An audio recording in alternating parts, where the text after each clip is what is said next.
It's Coffee with Kristy. And Tim. We can go ahead and start with using Zoom technology while you are, I like to call it an isolation schooling. Mm-hmm. Oh, nice. Yeah, because it's really not homeschooling if you think about it. You know, when you homeschool, which I've done for the last couple of years now, you actually spend a lot of time in the community and you are out doing things and you're running this errand and that errand. And so I like the term isolation homeschooling, but we have something that we use at Educate.today and that I know you use a lot. And I wanted you to talk a little bit about that with our listeners today about using Zoom technology while we are in sort of this quarantine isolation homeschooling phase. Well, you bet, Kristy. I'm happy to do so. Zoom is a real easy technology to use. I think people will find it very, very helpful as they're home with their children, wanting to give opportunities for kids to interact with each other and for them as a family to interact with others as well. Are you going crazy yet? No, that's a great question. No, I don't think so. The good thing right now is that we've had such fabulous weather lately that I've been able to get out in the yard. The garden and the yard is going to look the best it's looked in years because I have all this time outside to do stuff with it. So that's been really, really nice. And so that's kind of cool. So I'm not going too crazy yet, though it is kind of weird. You know, every once in a while it'd be nice. Like, gee, I just really like to go out to dinner and have somebody else cook. Oh, you yes. know? I just, that would be a cool thought, or perhaps a movie would be nice. I mean, I love watching movies from TV, but it would still be nice I think part of it's just the fact you can't. Right. You always want what you cannot have. And so maybe if I could go to the movies and go out to dinner, I still wouldn't have done it in the last 2 weeks. But since I can't, maybe that's why I'm thinking about it.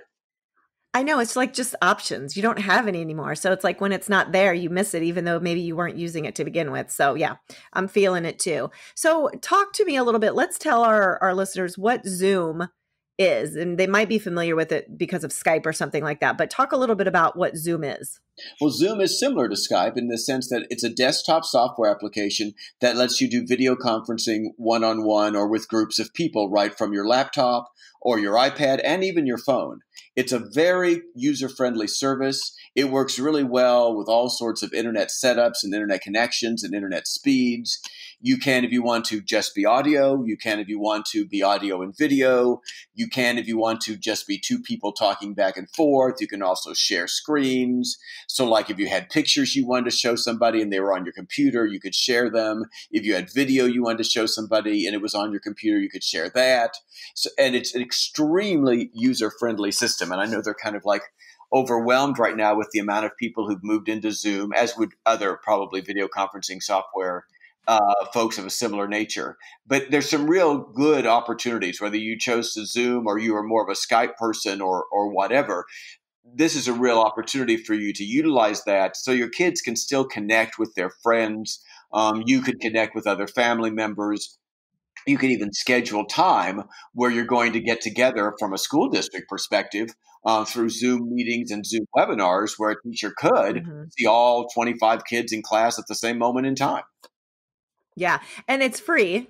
Yes. Oh, did I not? And it's easy. Yes, it is a big FREE free. Yes, indeed. Which is awesome. And it's super easy. And I love the chat feature on it. So obviously we do a lot of Zoom meetings. And I love the fact that during the Zoom, I can like send a little chat or send a little message, especially if there are multiple people on the Zoom call and I really only need to say like one thing to one person. I love that about it. So I want to talk a little bit about how it can be used both student to student.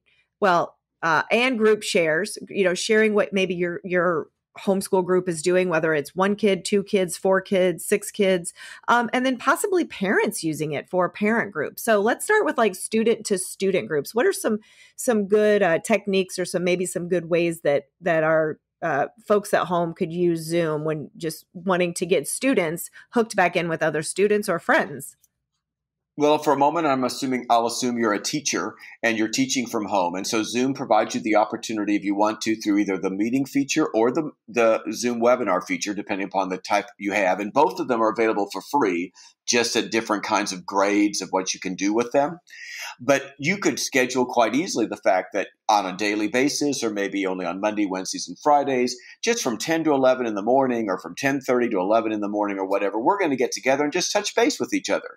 And maybe some of those days it's more academic, where kids have read a book for a period of time, and so we're just going to chat about it, just like you would in class. Or everybody watched some sort of video. You're doing a lot of flipped learning now, probably with your students. So kids have watched a video or videos, and now here's the chance to talk about them. And of course, I think just the important nature of what is a big part of school anyway, and that is the chance to just interact with each other. So the chance for kids to say hi and talk and share, and Yeah. what I've been doing during my enforced isolation moment. And all of a sudden, my mom and dad and I were putting puzzles together or whatever. And isn't that cool? And who knew that my dad was good at whatever game, kind of thing. And so I think it's not just about the academics, but also about the possibility for the teacher just to facilitate that kind of interaction, which would just naturally be a part of the school day. And you've lost that. And I think that conviviality, which is really a big part of what good relationships are between faculty and students and each other, would really be helped through Zoom. So that could obviously be one way that a teacher could think to use it.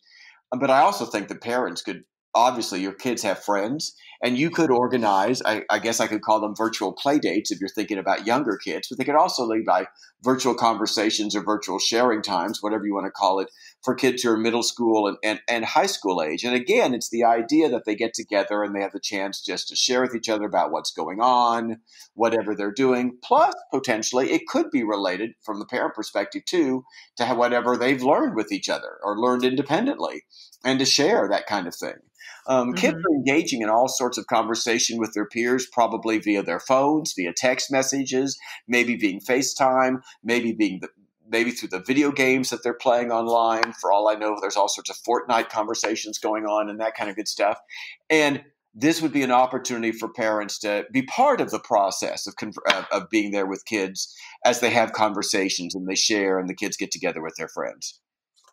Yeah, and you bring up a good point about, the older students, a lot of the older kids having, cell phones, and they're texting and talking. Well, I don't know. I don't think that most kids actually talk on the phone to each other anymore, but the video gaming. But for the younger children, kindergarten, first grade, second grade, third grade, Fantastic. a lot of those, yeah, they don't have that technology. They're not using that technology yet. And I think that this has been really hard for some of these younger kids who are used to being around other children all the time. And now they're just in the house with a sibling or a family member. And so utilizing it just so that they can see each other for 5 minutes, a couple of times a week to laugh and giggle, I think is really important. Wouldn't that be great? So let's say we're talking about a group of first graders and there was 20 of them in class and 10 of them or whatever.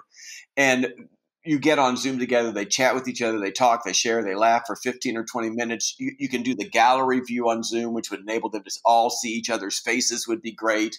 And, some of it could be organized time and some of it could be just like, let's go around the circle. Tom, let's start with you. What did you do this week? And then Susie talks, and then George talks, or whatever the case would be. It doesn't have to be anything complicated. Just that ability to share, kind of like a virtual class party, so to speak, in that way.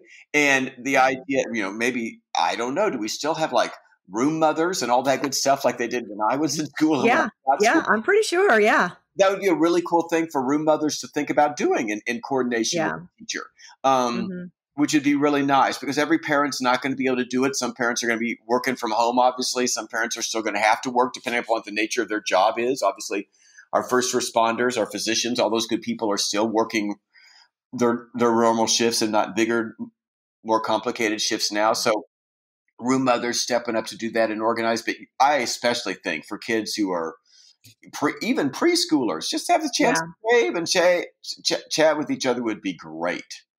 So you made me think of something that just now, and I want to ask you this question.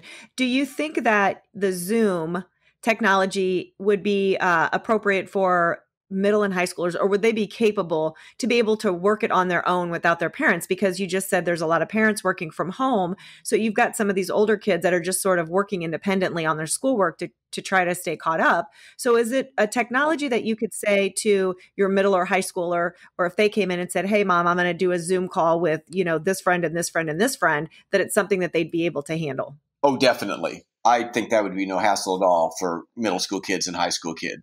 It's a really user-friendly system. And, it may be that mom and dad want to make sure that it's through the account that mom and dad have set up, as opposed to the kid's own account, to make sure that, they're using the free account and haven't accidentally set up an account that you'd have to pay for. But in terms of being able to log in and run it, easy street for most middle school and high school kids. Yeah.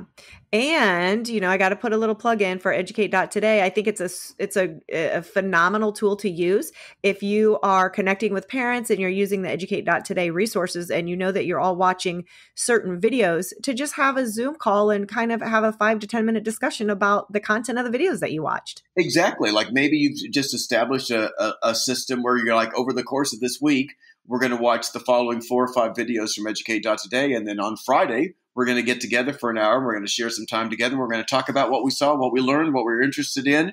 That's a fantastic way to use it. And of course, we're going to be using it as well for interactive programs that we're going to be streaming online. Mm-hmm. And people will have the chance to see it's a great technology. Yeah, it's a wonderful technology. And I would highly recommend utilizing it or something similar. If you've got a system that works for you already, for heaven's sakes, keep it. And give the opportunity for kids to connect with each other so they see each other and talk with each other. There's something different in that than just texting and even just talking on the phone or communicating in some way through the video game kind of stuff. You are seeing each other, you're sharing with each other. It's a different level, and it would be a really good thing for kids to be able to do that right now, I think. Mm-hmm. And it's super easy and free. Easy, free, 2 of my favorite words. Thanks, Tim. Thank you, Kristy.